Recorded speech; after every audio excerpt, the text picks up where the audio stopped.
باورم نمیشه 5 ساعت راه فقط برای جشن فارغ التحصیلی اومدم. درست شنیدید، برای انجام کارهای اداری فارغ التحصیلی مجبور شدم 5 ساعت راه تا دانشگاه برم دوباره. که برای انجام کار فارغ التحصیلی بعد دوباره این راه برم. قرار دانشگاه این جشن کوچیک برامو بگیرید که خدا میدونه قرار چجوری برگزارش کنم. خلاصه که داریم دوباره میریم 4 ساعت 5 ساعت الان تو راه باید باشیم تا برسیم به مقصد. بعد از 5 ساعت رانندگی بالاخره رسیدیم به خوابگاه و محوطه خوابگاه دارین توی تصویر میبینید. بالاخره برای 1 روز باید اینجا اقامت داشته باشیم. روز اول که باید بریم برای جشن فارغ التحصیلی که دانشگاه قرار بگیره و فردا هم برای کارهای اداری فارغ التحصیلی باید اقدام کنم که هی برم جای مختلف و از مسئولین مختلف امضا بگیرم. وای بچه‌ها، ما همین الان که نگه 1 ساعتی رسیدیم خوابگاه و هوا ناجوانمردانه گرمه. یعنی واقعا اگه به خاطر کار فارغ التحصیلی بود به هیچ عنوان نمیادم دانشگاه و تو این جشن شرکت نمی‌کردم. مطمئنم جشنشونم خوب نخواهد بود. گشنمه، امیدوارم یه چیز درست هم بخوریم، سالم، مثلا چیزای سالم بهتون من بخورم. برای فارغ التحصیلی لباسامون رو تحویل گرفتیم و رفتیم سالن آمفی‌تئاتر. لباس فارغ التحصیلیمو پوشیدم، هنوزم پیشکی نیومده، فقط مای مونا. این لباس دانشگاه است که برای جشن پوشیدیم، خیلی قشنگ‌تره. برای جشنمون سالن آمفی‌تئاتر دانشگاه رفتیم که خیلی از بچه‌ها مثلا نیومدن واقعا واسه جشن. بله عزیزم، من تو یوتیوب دارم فعالیت میکنم. بچه چرا لباستون نمیپوشین؟ خب واقعا اگه واسه کارهای اداری فارغ التحصیلیم نبود به هیچ عنوان اصلا تو این جشن شرکت نمی‌کردم، اصلا به دانشگاه برنمیگشتم، چون خیلی خاطرات سختی اینجا دارم. غنچه بی باد صبا، گل بی بهار، باغبان تو را باغبان تو را امسال سال خرمی است. زین همایون میوه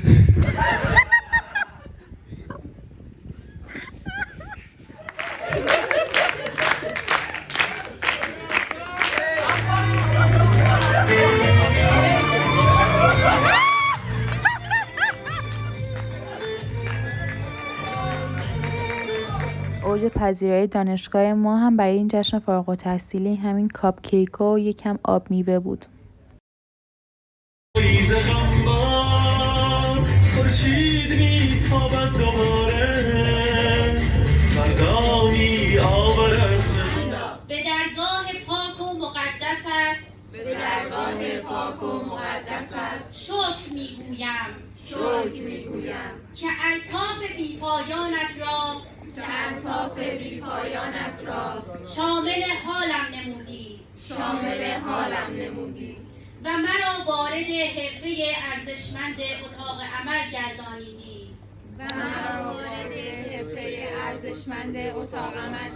خلاصه که بعد از خوندن سوگندنامه هم ما رشته‌های اتاق عمل هم بچه‌های رشته پرستاری سال 99 لوح تقدیرمون رو گرفتیم و از طرف دانشگاه جشن شد. مهندس کربلایی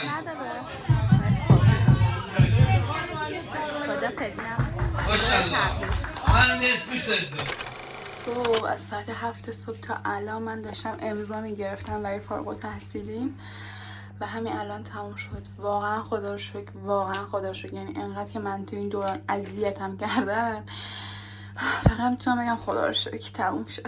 واقعا موقع برگشت خوشحال ترین بودم، چون که زندگی تو اون دانشگاه و هوای گرم اون شهر خیلی سخت بود برای من، چالش‌های خیلی زیادی داشت و واقعا به طور رسمی فارغ التحصیل شدم. خیلی استرس اینو داشتم که منو تعلیق کنن یا 1000 تا مشکل دیگه برام به وجود بیارن، که خدا رو شکر انقدر سعی کردم رعایت کنم که بالاخره فارغ التحصیل شدم و برگشتم به خونه.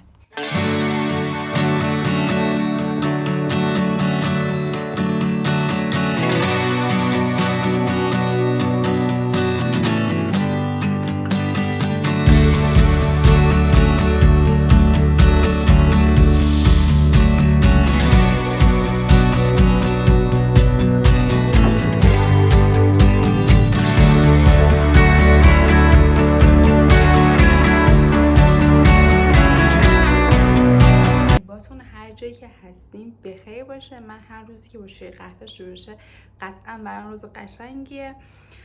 این ولاگ راجع به کارهای بعد از فارغ التحصیلیمه که من طبق معمول همیشه مثل همیشه با برنامه‌ریزی شروع میکنم انجام دادن کارامون، ورزش، سالم خوری، باشگاه رفتن، همه اینا جزو روتینای ثابتمه. و خب به یکی از کارهای خیلی مهمی هم که از فارغ التحصیلی می‌خواستم انجام بدم عمل چشمم بود که قرار انجام بدم تو این همین هفته‌ای که داره میاد به امید خدا، که برای اون یه ولاگ جداگونه براتون میذارم و خلاصه که یه سری از کارهای بیسیک منو توی این ولاگ خواهید دید. حالا دیگه موقعشه که بعد از مدت با یکی از دوستای خیلی قدیم از دوره دبیرستان یعنی لیلا با هم دیگه بریم شیرازگردی. جای اصلی هم که می‌خوایم بریم بازاربکی به سمت ارگه که من واقعا عاشق حسات نوستالژی اونجا. بزن بریم.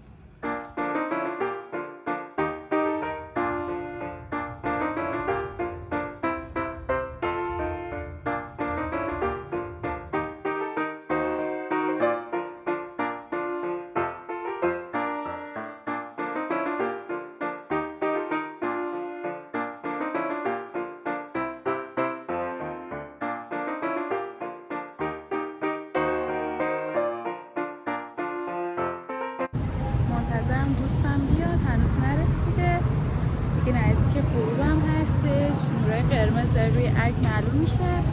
خلاص دیگه تا دوستم بیاد گفتم میگم برای شما فیلم بگیرم.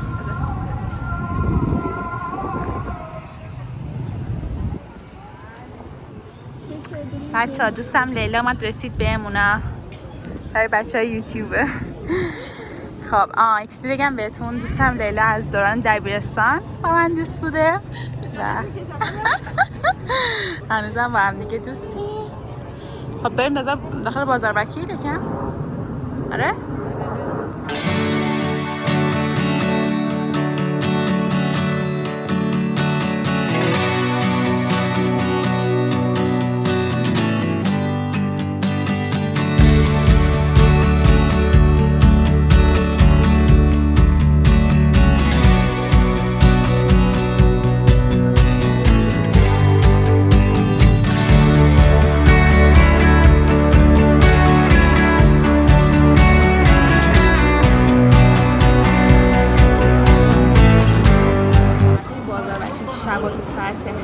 یا 7:30 بیشتر باز نیست.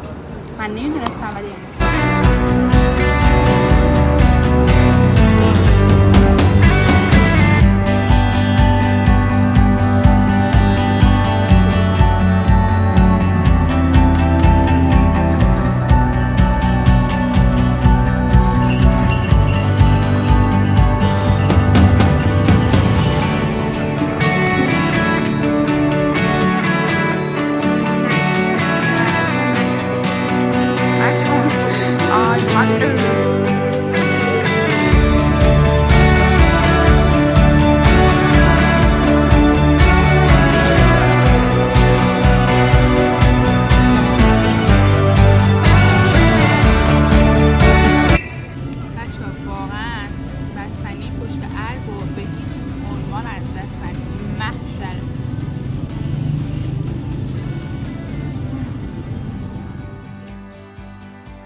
اومدیم کافه جنیوس توی خیابون نیایش چمران با مامانم صبحونه بخوریم. البته دیر اومدیم ولی خب صبحونه گرفتیم، موفق شدیم بگیریم.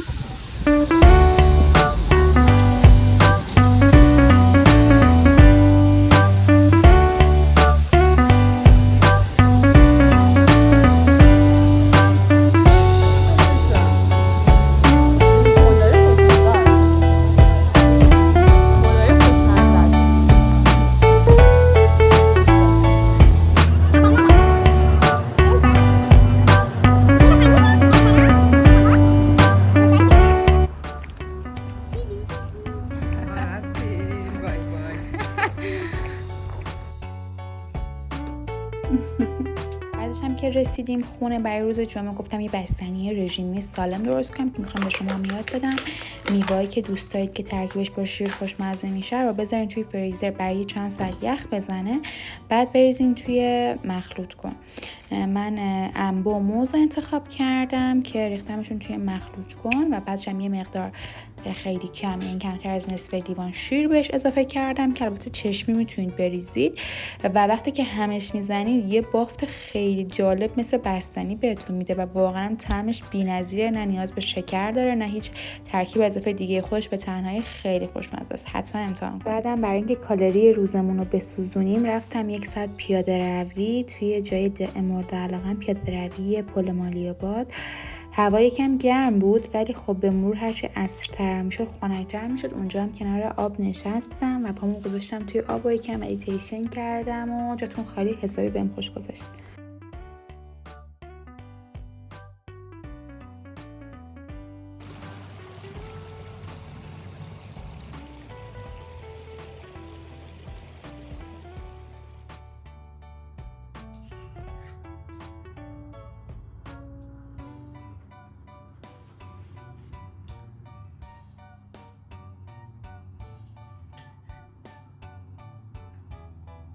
همونطور که میدونید ما توی اتاق عمل اجازه نداریم که ناخون داشته باشیم، یعنی ناخونی که بلند باشه، ژلیش داشته باشه و من اومدم بعد از مدت‌ها ناخونمو یه تغییر اساسی بهش بدم، روشو طراحی بامزه طراحی کنم و خلاصه که حسابی چیتان پیتان کردم.